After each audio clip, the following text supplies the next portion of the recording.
Hello everyone. आज हम इस वीडियो में जो डिस्कस करने वाले हैं वो है deductions under new tax regime. Old tax regime में आपको पता है कि हमारे पास कितनी डिडक्शंस अवेलेबल थी। उसमें हमारे पास चैप्टर 6 की बहुत सारी डिडक्शंस थी, जिसमें 80C था 1,50,000 जिसकी लिमिट थी, 80D था मेडिकल इंश्योरेंस के लिए। तो हमारे पास उसमें बहुत सारी डिडक्शंस अवेलेबल थी जैसे। लेकिन जब हम न्यू टैक्स रिजीम फॉलो कर रहे हैं तो न्यू टैक्स रिजीम में वो हमारी लिमिटेड हो गई हैं। कौन कौन सी डिडक्शंस हमारी अवेलेबल रहेंगी वो अब हम देखेंगे कि न्यू टैक्स रिजीम में हमारे पास कौन कौन सी डिडक्शंस अवेलेबल हैं। डिडक्शन 75,000 की हमें अवेलेबल है। वो बजट 2024 में भी थी और बजट 2025 में भी सेम स्टैंडर्ड डिडक्शन है 75,000 रुपीज की सैलरीड एम्प्लॉयज के लिए सिर्फ। उसके बाद है गिफ्ट्स रिसीव्ड अप टू ₹50,000। 50,000 का जो गिफ्ट्स हैं वो आप अपने रिलेटिव से, नॉन रिलेटिव से, किसी से ले सकते हैं और एज गिफ्ट दिखाकर उसकी डिडक्शन क्लेम कर सकते हैं। लेकिन एक साल में 50,000 से ज्यादा नहीं होनी चाहिए। Deduction for family pension. Family pension अगर आप देखेंगे, लोग को जो फैमिली पेंशन मिलती है उसकी डिडक्शन 25,000 तक अलाउड है, सिर्फ 25,000 तक। उसके बाद है employers contribution to NPS. NPS है, एनपीएस में आपने देखा था ओल्ड टैक्स रिजीम में एक एडिशनल डिडक्शन मिलती थी 50,000 रुपीज की एटीसी के अलावा। अब जो है वो थी, आप खुद एनपीएस में इन्वेस्ट कीजिए, आप मतलब एम्प्लॉय भी कर सकता है, इंडिविजुअल कोई भी कर सकता है और उस पर 50,000 की डिडक्शन मिलती थी। लेकिन न्यू टैक्स रिजीम में सिर्फ एम्प्लॉयर का कॉन्ट्रीब्यूशन जो है वो डिडक्शन अलाउड है और वो भी लिमिट है 14% ऑफ सैलरी। ये 14% ऑफ सैलरी बजट 2025 में आया है। इससे पहले बजट 2024 में इट वाज 10% ऑफ सैलरी। उसके बाद है एग्जाम्पशन ऑन वॉलंटरी रिटायरमेंट। अगर कोई वॉलंटरी रिटायरमेंट लेता है और उसमें जो उसको अमाउंट मिलता है रिटायरमेंट के टाइम पे वो एग्जाम्प्ट रहेगा, उस पर आपको टैक्स नहीं देना है। Leave encashment.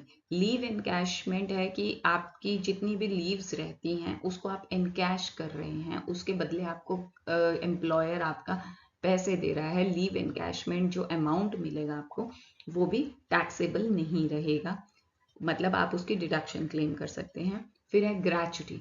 ग्रेच्युटी रिटायरमेंट के टाइम पे मिलती है, कुछ प्राइवेट फर्म्स भी देती हैं, generally PSUs public sector undertakings देते हैं, गवर्नमेंट जो सर्विस में होते हैं उन्हें मिलती है gratuity.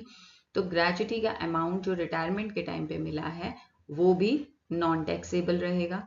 Transport allowance to specially abled person. Specially abled person जो है सिर्फ उनको ट्रांसपोर्ट अलाउंस जो है उसकी डिडक्शन क्लेम वो कर सकते हैं। अदरवाइज आप देखेंगे पहले जो ओल्ड टैक्स रिजीम थी उसमें ट्रांसपोर्ट अलाउंस हर कोई क्लेम कर सकता था उसकी डिडक्शन, लेकिन न्यू टैक्स रिजीम में सिर्फ स्पेशली एबल्ड पर्सन को ही अलाउड है। उसके बाद है interest on home loan on let out property. सिर्फ लेट आउट प्रॉपर्टी का जो होम लोन है उसके इंटरेस्ट की आप डिडक्शन क्लेम कर सकते हैं सेक्शन 24 में। सिर्फ लेट आउट की, सेल्फ ऑक्यूपाइड के लिए अगर आपने होम लोन लिया है उसके इंटरेस्ट की डिडक्शन अवेलेबल नहीं है।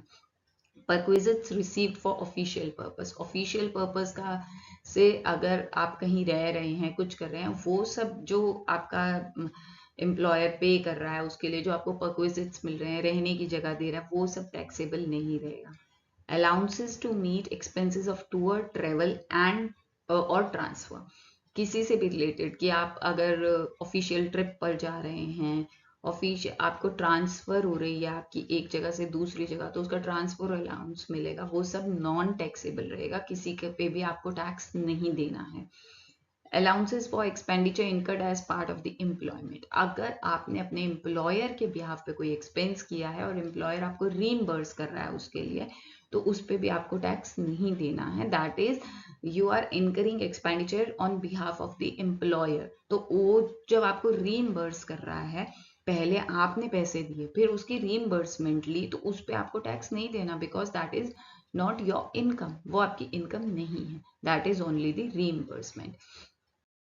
तो ये थी हमारी डिडक्शंस जो न्यू टैक्स रिजीम के अंडर अवेलेबल हैं। नेक्स्ट वीडियो में हम देखेंगे कि हाउस प्रॉपर्टी से रिलेटेड क्या चेंजेस आए हैं ओल्ड रिजीम और न्यू रिजीम में। और साथ में अगर आपको कोई और टॉपिक लगता है जिस पे डिस्कस करना चाहिए तो प्लीज़ वो बताइएगा कि कौन से टॉपिक्स पे हम और डिस्कस कर सकते हैं।